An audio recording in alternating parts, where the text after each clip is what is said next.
Looking for the perfect board to travel the world with? Let's talk about the Firewire Seaside.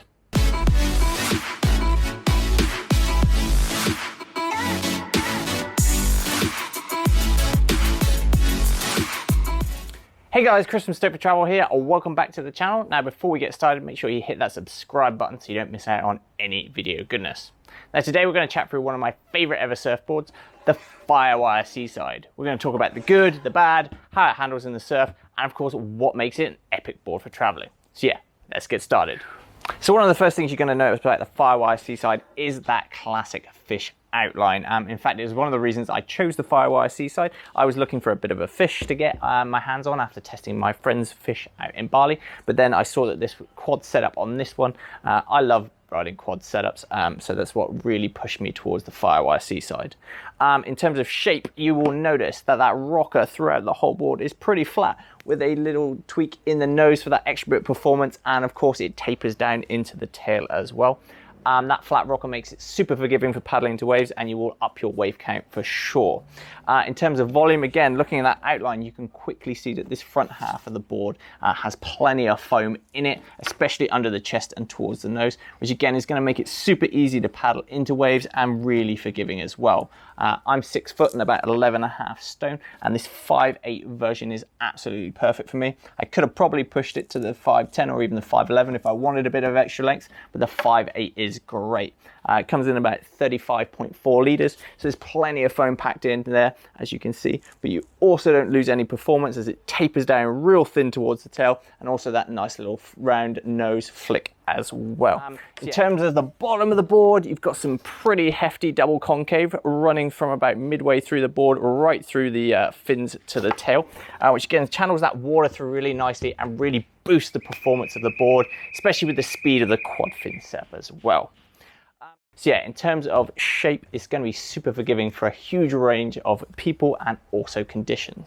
I've surfed this in everything from reeling point breaks here in Australia at Lennox Head, through to reef breaks in the Solomon Islands, and also less performance-y, mushy waves in Sri Lanka too. It's handled the huge spectrum of it. When it jacks up, it's super fun and there's loads of speed for those big turns. And on the smaller conditions as well, that extra bit of foam, especially under your chest, makes it easy to scrabble into those waves and then have some fun playing around on some open faces. So yeah, layout wise, foam wise, there's plenty of foam packed in there. Don't be afraid to push it a little bit more foam than you usually ride, and you'll also probably find out you'll ride it a little bit shorter than your usual surfboard as well. Right, let's talk about the construction of the Firewire Seaside. Now the Seaside comes in the Firewire Helium 2 construction, which is great for traveling and all-round surfboards in general for two reasons. One, it's extremely lightweight, and two, it's really durable as well. Just to put it in perspective, I'm traveling with the 5'8" Firewire Seaside and also the 5'5" Firewire Chumley, which is also in the Helium 2 construction, and that, including all my fins, gear, a whole heap of clothes, and my double ball bag, weighs in at under 15 kilograms. So yeah, an incredibly light board to travel with, and also along that, the durability of this board is really solid too. I've taken it from Australia to the Solomon Islands, Sri Lanka, back to the UK and around again, and it's barely got a ding on it at all. Surf reef breaks, boulder points, like it has handled everything I've chucked at.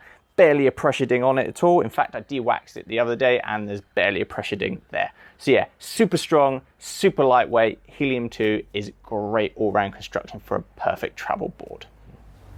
When it comes to fin setup in the Firewire Seaside, you are limited to the quad style setup here. Rob Machado has said in a few interviews that he's designed this specifically for quads because obviously the Go Fish before it was a 20 only and he really wanted a quad in his setup. Now, I've been riding it with the Machado quad fin setup, which has been specifically designed for the Firewire Seaside, and it handles great. Lots of flow, lots of control, and of course, lots of speed generated through that quad fin setup. That being said, I have also tried it out with a few other quad setups as well. Works really well, so yeah, have an experiment and play around and see how that handles in the waves for you. The Machado setup isn't the cheapest, so if you do already have a quad fin setup, don't worry straight away about splashing out the cash to get the Machados. You can get away with using that original quads as well. So what makes the Firewire Seaside such an epic board to travel with? Well, to be honest, pretty much all the reasons I've run through already. You've got that lightweight, durable Helium 2 construction. You've got plenty of foam in the board so it can handle a huge range of conditions.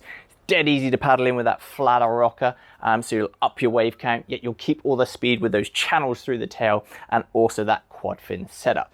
Again, because of the fact it's got lots of foam in a compact size, I've dropped down to a 5/8, which makes it great for fitting on planes, even if you are doing some dodgy budget airlines around the world as well. So yeah, awesome board to travel with, one of my favorite boards by far, another great hit by Firewire, of course Machado as well. I'm also now super keen to test out the new Glazer that he's just launched, so hopefully we'll get a review of that soon too.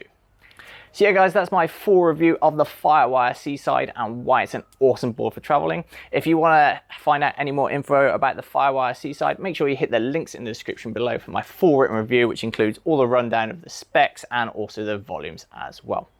As always guys, like, comment, subscribe, and I'll see you next week.